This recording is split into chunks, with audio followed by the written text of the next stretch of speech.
Derek Brunson, blonde Brunson. If he is blonde going into this fight, he's currently blonde right now. So in case something miraculous happens, man, Darren Till got a tough test on his hands, clearly, right? So number 5, Derek Brunson. He's a plus 150 underdog against the minus 185 favorite and number 9 ranked Darren the Gorilla Till. Now, Darren Till has been one of my favorite fighters since he's come into the UFC, AJ.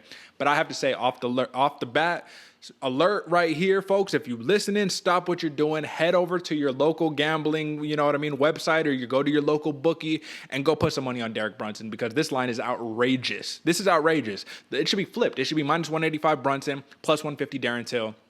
However, people really believe in Darren Till, his striking capacities, coming off the collarbone injury. And listen, man, he lost his last fight to Robert Whittaker, but it was still close. It was a very technical contest. Big win over Kelvin Gastelum.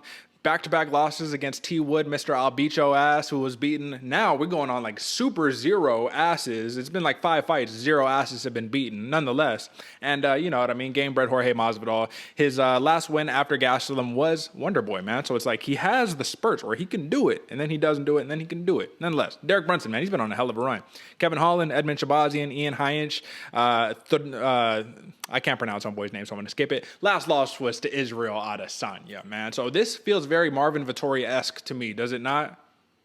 Oh, very much so, Derek. Yeah, it's I'm with you 100%. I definitely think this one's going to be very, very interesting going forward, man. I agree. The line should be flipped for sure, though. I definitely think this is a recency bias going forward for Darren Till.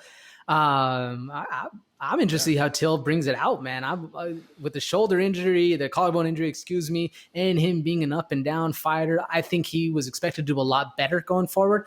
But we're going to see the dog come out in this one, I think. I think so too, man. So what's interesting here is that Darren Till, if he keeps it on the feet, man, he has a very, very good chance of winning the fight. But we said the same thing for Edmund Shabazian and the same thing for Kevin Holland. Now, neither of those dudes are on the same level as Darren Till, in my opinion, because Darren Till, the thing about this is that, he's been very reckless at times in his career, right? But this time around, it seems like he's really respecting Brunson, and he's taking him very, very seriously. He's taking him as a very game opponent. So the 22-7 Derek Brunson, who has wins over Uriah Hall, Lyoto Machida, Chris Lieben, Kevin Holland, Ian Heinich, all these people who I just mentioned, man. Like, the dude can get it done. I know he looks like Crash Bandicoot with his build. He got a funny build, but he has success in the cage, and I've come to terms with it, AJ.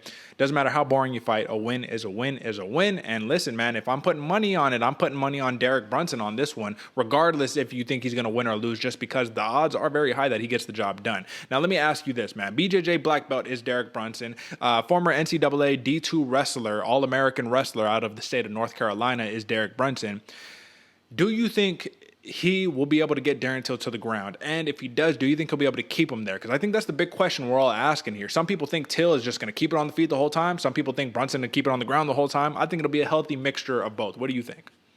I agree. I think it's going to be a healthy mixture of both going forward for this one. I do think Derek Brunson's going to be able to get Till down. I was saying before with Derek Brunson's last match where he's not going to be able to keep Kevin Holland down. He's not going to be able to get Kevin Holland down, or even Edmund Shabazian as well. And even the Heinisch fight after that, man, it makes this pick a little easier on this one. The fact that he will be able to get Darren Till down, but I don't think he's going to be able to keep Till down.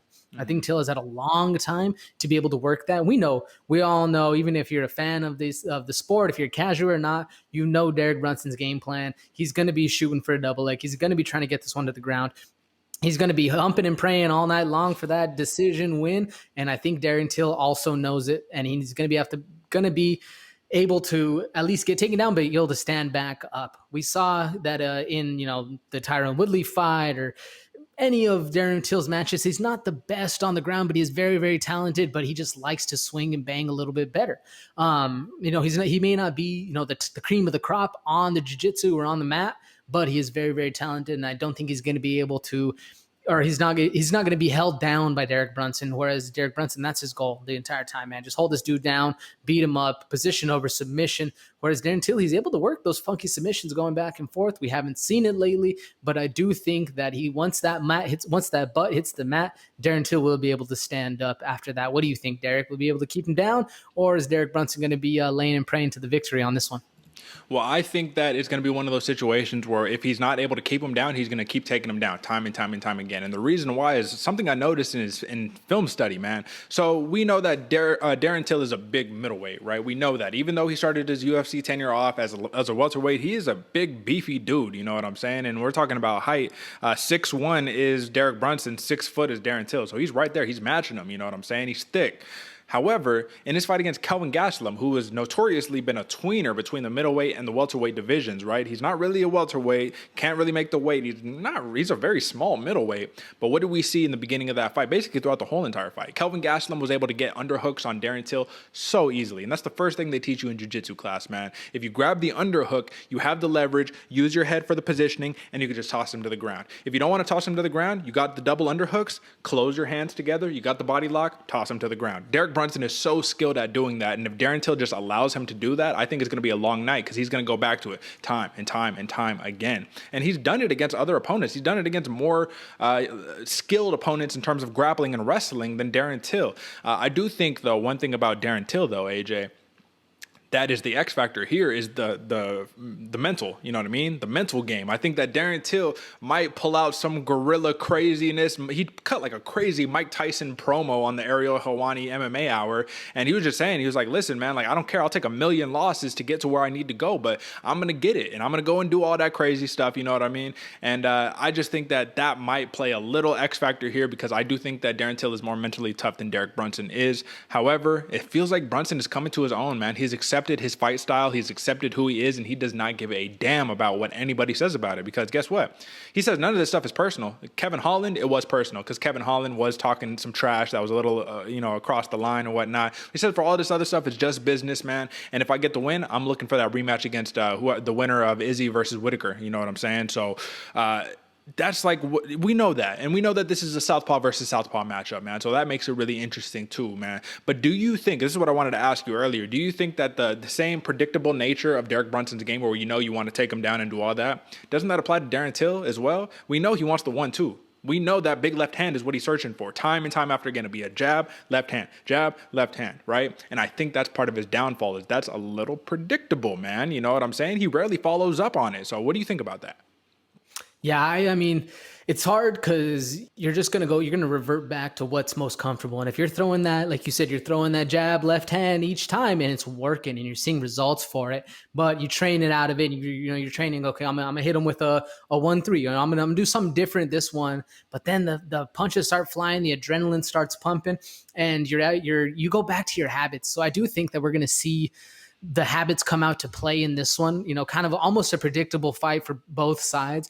But there's one thing you said in the earlier segment right before this, that if Darren Till accepts Derek Brunson's fight style of accepting the underhooks, accepting the ground game, accepting that you're going to get taken down, I think that's where the fault is going to lie. Because that's exactly what happened with Kevin Holland. He accepted the fact that Derek Brunson was going to take him down. I'm going to have to fight this ground game. I'm just going to have to do it. But if you don't accept that and you keep things standing, you keep things unexpected, then I think that's where really we're going to see Derek Brunson start to falter. That's the big X factor for Darren Till, at least coming from my camp. The fact that if he's able to do something unexpected and keep people guessing and keep not just hit him with that 1-2, but hit him with the 1-2-3-4, hit him, those combos keep coming, throw a high kick out of nowhere. That's where we're really going to see Derek Brunson start to falter and kind of start to get in his own mind going forward for this one. I definitely think though, once it's hard to not fall back into your own quirks and your own things that have just been trained since, they've been 8, 9, 10 years old fighting on the streets, that they're able to just get away from that. That's a huge step. And it's a hard thing to ask somebody to do, to not do the things that's comfortable to you. So I do think we're going to see a more so predictable fight coming from both of these fighters. What do you think, Derek? I think that it's going to be a contrast to styles, man, and experience is probably going to rule out in this one. Experience will probably get the job done, and the one detriment for Darren Till that comes time and time again that I really think has been the big issue is that he's patient. He's sometimes too patient, right? Significant strikes landed per minute, 2.27 at a 46% clip. For Derek Brunson, who is not the biggest striker in the world, you know what I'm saying? He doesn't really even take a shot very well. He just relies on that experience to be able to grab hold of you once he does get rocked. 3.46 significant strikes landed per minute at a 47% clip, man. So I think that Darren Till is going to have to be a little high on the volume if he wants to get the job done, especially if some takedowns start racking up for Derek Brunson, man. But I wanted to ask you this before we give our pick. Both of these fighters are 2-time Fight of the Night winners and 1-time Performance of the Night winners. What's more likely, Performance of the Night or Fight of the Night in this one? Ooh, I think this one's more likely to be a Performance of the Night.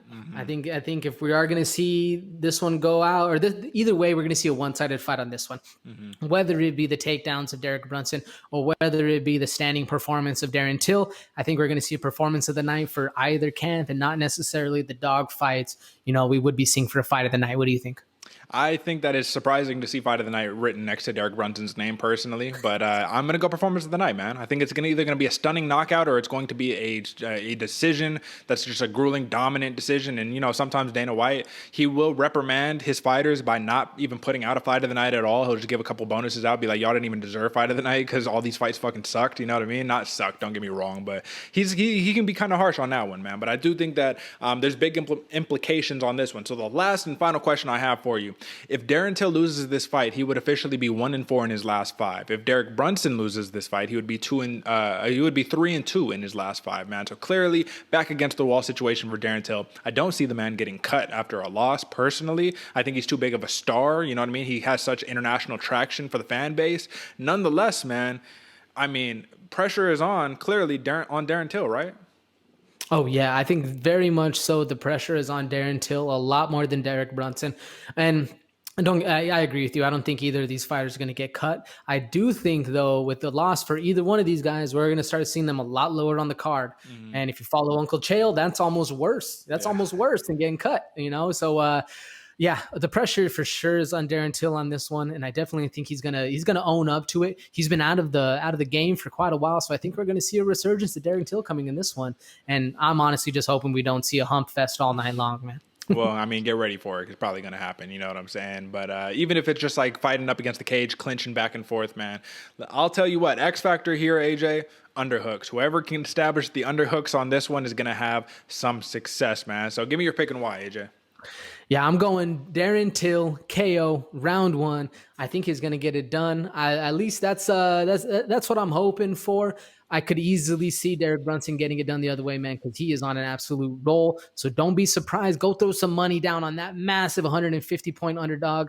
It's definitely a live dog on that one. But me personally, I'm running with the gorilla. Darren Till KO round 1. Who you got and why, Derek? So this is the one where, like I said, you know what I mean? Just like Tom Aspinall, I mean, Darren Till and Tom Aspinall train out of the same gym. So shout out to that, man. But I'm biased on this one, and I had to put my bias aside, and I had to go objective. I picked against Brunson a million times in the past. I'm not going to do it again this time. I'm going Blonde Brunson with the decision victory, man. Blonde Brunson has now become some mythical fighter at this point. You know what I mean? Like, this dude's reached legendary status, So as long as he can keep the control, get the underhooks, man, I think it's going to be a long night at the office for Darren Till. However, Till has the one-shot KO power. He always has. And listen, I'm a huge fan of Darren Till, but I got to go Derek Brunson with the decision win, folks. So that is the main card, folks.